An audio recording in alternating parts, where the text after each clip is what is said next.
এই কারণে অন্য ধর্ম বলে যেন বিরক্ত না হয়, সেখানকার ক্লিনার যেন বিরক্ত না হয় যে একজন মুসলমান আসছে সে এখন এটাকে ময়লা করে দেবে। না, আমি আমার জায়গা থেকে দায়িত্বশীলতার পরিচয় সর্বোচ্চ দেওয়ার চেষ্টা করবো। আল্লাহ আমাদের সবাইকে সেই তৌফিক দান করুন।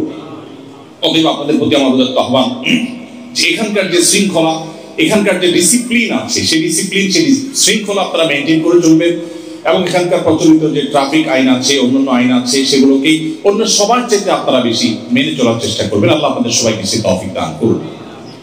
মনে রাখতে হবে আমাদের প্রিয় নবী সাল্লাল্লাহু আলাইহি ওয়াসাল্লাম ইসলামের সৌন্দর্য তিনি মানুষের সামনে তুলে ধরেছেন। আপনি যদি নবী সাল্লাল্লাহু আলাইহি ওয়াসাল্লামের সিরাত অধ্যয়ন করেন, আপনি দেখবেন শুধুমাত্র তার চরিত্র মাধুর্য দেখে দলে দলে মানুষ ইসলামের ছায়া চলে এসেছে। শুধুমাত্র তার আচরণের সৌন্দর্য দেখে, তার আচরণের সৌরভ এটা পেয়ে মানুষ ইসলামে এসেছে। আজ দুর্ভাগ্য আমাদের যে আমরা ইবাদত সর্বস্ব ইসলাম বানিয়েছি, ইসলামকে শুধুমাত্র সীমাবদ্ধ করেছি নামাজ রোজার মধ্যে। আমাদের যে আচার আচরণ, আমাদের যে কাজ কাম, প্রত্যেকটা জায়গাতে ইসলাম প্রস্ফুটিত হওয়ার ব্যাপার আছে, ইসলাম বিকশিত হওয়ার ব্যাপার আছে, ইসলামকে মানুষ, ইসলামের সৌন্দর্যকে মানুষ দেখবার ব্যাপার আছে। এই বিষয়গুলো আমরা কিন্তু চাই না। আমরা দেখি নবী সাল্লাল্লাহু আলাইহি ওয়াসাল্লাম হাদিসে আমাদেরকে বলা হয়েছে তাবাসসুমুকা ফি ওয়াজহি আলা ওয়াজহি আখিকা সাদাকা। তোমার কোন মুসলিম ভাইয়ের সাথে সাক্ষাৎ হলে বা কারোর সাথে সাক্ষাৎ হলে তুমি হাসি মুখে কথা বললে আল্লাহর কাছে সাদাকার সওয়াব পাবে।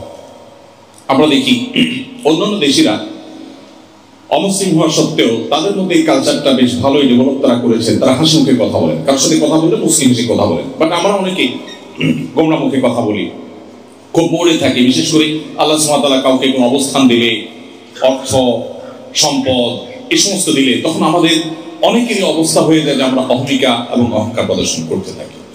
সময় তো বুঝছি এই জায়গা থেকে আমরা আমাদের ইসলামের সৌন্দর্যকে, ইসলামের সামাজিক সৌন্দর্যকে তুলে ধরার জন্য আপনাদেরকে বিনীতভাবে আহ্বান করছি।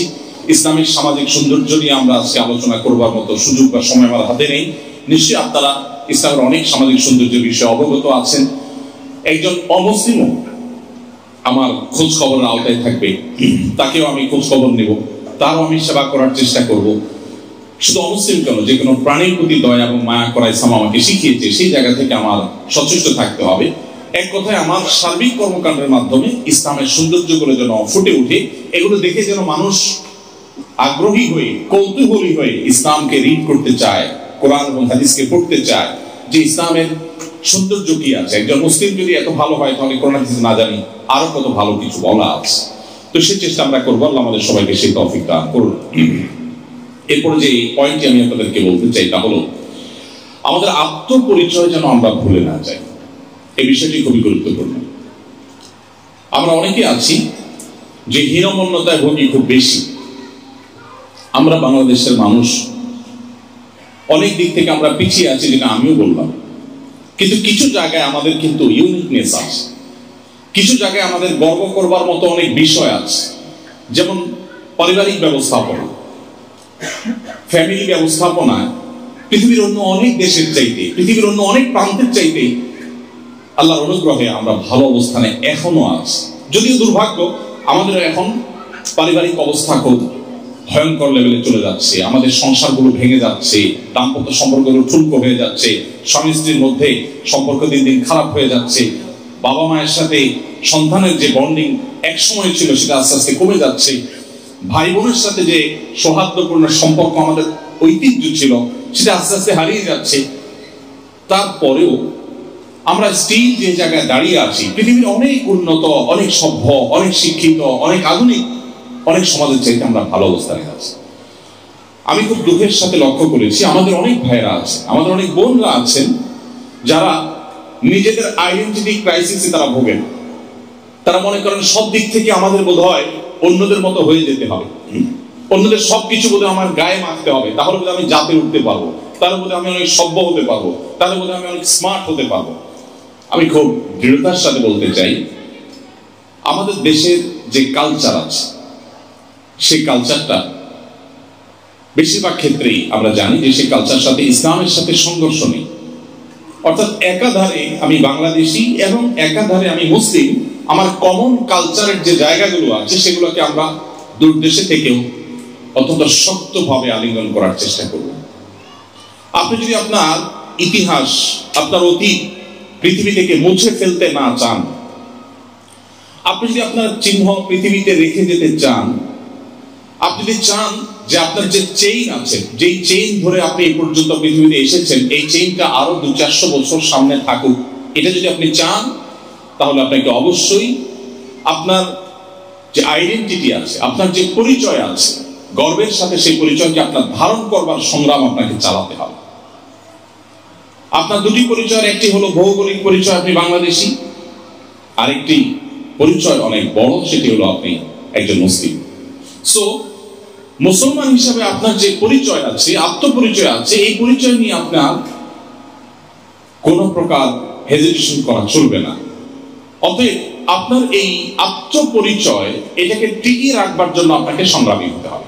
যদি আপনি একটা লাক্সারিয়াস লাইফের বিনিময়ে কিছু অর্থ করে আপনি সঞ্চয় করেছেন, আপনার জীবনে ভালো ক্যারিয়ার গড়ার সুযোগ পেয়েছেন, বিদেশে পাড়ি জমিয়েছেন, অনেকগুলো অর্থ করে কামিয়েছেন, এটার বিনিময়ে যদি আপনার পরিচয় আপনি বিলীন করে ফেলেন, আপনার পরিচয় যদি আপনি শেষ করে ফেলেন, আপনার পরিচয় যদি আপনার হারিয়ে ফেলেন, তাহলে আমি অত্যন্ত বিনয়ের সাথে আপনাকে বলতে চাই, আপনার এই ডিল, আপনার এই বাণিজ্য, আপনার এই ব্যবসা, আপনার এই কর্ম, এটা আপনাকে ক্ষতিগ্রস্ত করেছে। আপনি যা পেয়েছেন, হারিয়েছেন তার চাইতে অনেক বেশি কিছু। আপনি আপনার ঈমানকে বিসর্জন করবার বিনিময়ে যদি গোটা পৃথিবীর সকল রাজত্ব আপনার পায়ের কাছে এনে উপস্থিত করা হয়, তাহলে সেটা কম হবে। এই একটা কনসেপ্ট আমাদের কাছে ক্লিয়ার না থাকার কারণে আমরা অনেকেই ভিন্ন পরিবেশে এসে আমাদের নিজের যে স্বকীয়তা আছে, আমাদের যে বৈশিষ্ট্য আছে, বিশেষত্ব আছে, আমাদের যে ইউনিকনেস আছে, আমাদের যে ভালো দিকগুলো আছে, সেগুলোকে আমরা পানির সাথে মিশিয়ে ফেলি। আমার যদি ক্ষমতা থাকতো, সামর্থ্য থাকতো, সুযোগ থাকতো, আমি আপনাদের এক একজন করে হাতে হাত রেখে, চোখে চোখ রেখে, আপনাকে বুকে জড়িয়ে ধরে আমি বিনয়ের সাথে বলতাম, প্লিজ আপনি পৃথিবীর কোনো প্রলোভনে পড়ে আপনার পরিচয় কোনোভাবে ভুলবেন না। যদি আপনি ভুলে যান, তাহলে মনে রাখবেন, ঈমানের যে ধারা আপনার দাদা আপনার বাবার কাছে রেখে গেছেন, আপনার বাবা আপনার কাছে রেখে গেছেন, আপনি আপনার সন্তানের কাছে এটা রেখে যেতে পারছেন কিনা, এই বিষয়ে যদি স্ট্রং উত্তর আপনার ভেতর থেকে না আসে, তাহলে আপনার আরেকবার ভাবতে হবে যে আপনি সঠিক পথে আছেন নাকি ভুল পথে আছেন। আপনার আত্মপরিচয় যদি চলে যায়, আর কিছু পয়সা করি বা একটা লাক্সারিয়াস লাইফ আপনি পেলেন, একটা ভিন্ন ভালো পরিচয় আপনি পেলেন, যেটা নিয়ে অনেক প্রাউড করতে পারেন পৃথিবীতে, তাহলে আমি আবারও বলবো যে আপনি পৃথিবীর সবচেয়ে ক্ষতিগ্রস্ত মানুষগুলোর মধ্যে একজন হয়ে গেলেন। গ্রামে বসবাস করা সেই শিক্ষা বঞ্চিত অভাবী দরিদ্র মানুষ আপনার চেয়ে অনেক বেশি রিচ, তিনি আপনার চেয়ে অনেক বেশি সমৃদ্ধ, তিনি আপনার চেয়ে অনেক বেশি ধনী, যিনি তার পরিচয়টাকে ধরে রাখতে পেরেছে। মনে রাখবেন, ইট একটা নির্দিষ্ট সময় যখন ইটের ভাটায় পোড়ানো হয়, একটা বিশেষ প্রসেসের মধ্য দিয়ে যখন সে ইটে পরিণত হয়, তখন সেই ইট কিন্তু সমুদ্রের পানিতেও যদি শত শত বছর পড়ে থাকে, তারপরেও তার অস্তিত্ব কিন্তু হারায় না, তার অস্তিত্ব ইট হিসাবেই থাকে। এই জন্য তার মূল্য কিন্তু ইট হিসাবেই দেখে সমাজ বা মানুষ।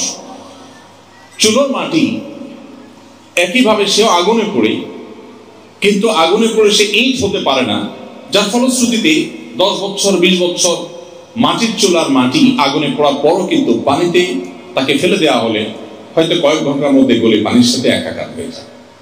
এখানে ইট এবং চুলার মাটির পার্থক্য। আপনি কি চুলার মাটি হবেন নাকি ইট হবেন, ডিসিশন আপনাকে নিতে হবে। আপনার আত্মপরিচয় কি আপনি ভুলে যাবেন, নাকি আত্মপরিচয় আপনি ধরে রাখবেন? আপনি নিজের স্বকীয়তায় ভাস্বর এবং উজ্জ্বল থাকবেন কি থাকবেন না, এই সিদ্ধান্ত আপনাকে এখনই নিতে হবে। আমি বিনয়ের সাথে আপনাদেরকে বলতে চাই যে মুসলমান পৃথিবীর যেখানেই যাবে, তার পরিচয় সে ভুলবে না, তার মিশন সে ভুলবে না, তার ভিশন সে ভুলবে না, তার লক্ষ্য থেকে সে বিচ্যুত হবে। আমি সেজন্য আপনাদের সবাইকে আবার উদাত্ত আহ্বান করছি যে আমরা আমাদের নিজেদের পরিচয় এবং আইডেন্টিটি যেন ঠিক থাকে, সেভাবে আমরা নিজেদেরকে গড়ে তোলার চেষ্টা করবো ইনশাআল্লাহ। এবং কোনোভাবেই জাতীয় ওঠার নাম করে আমাদের আইডেন্টিটি এটাকে নষ্ট করবার মতো কোনো কাজ যেন আমরা না করি, সেদিকে আমরা সচেষ্ট থাকবো। এরপরে যে পয়েন্টটি আমি আপনাদেরকে দৃষ্টি আকর্ষণ করতে চাই তা হলো,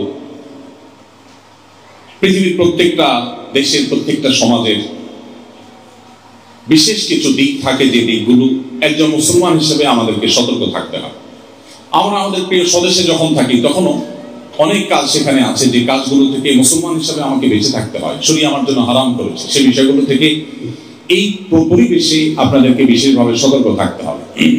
আপনার যে সমস্ত অপরাধগুলো, যে সমস্ত গুনাহগুলো এখানে অহরহ হয়ে থাকে বা গুনাহগুলো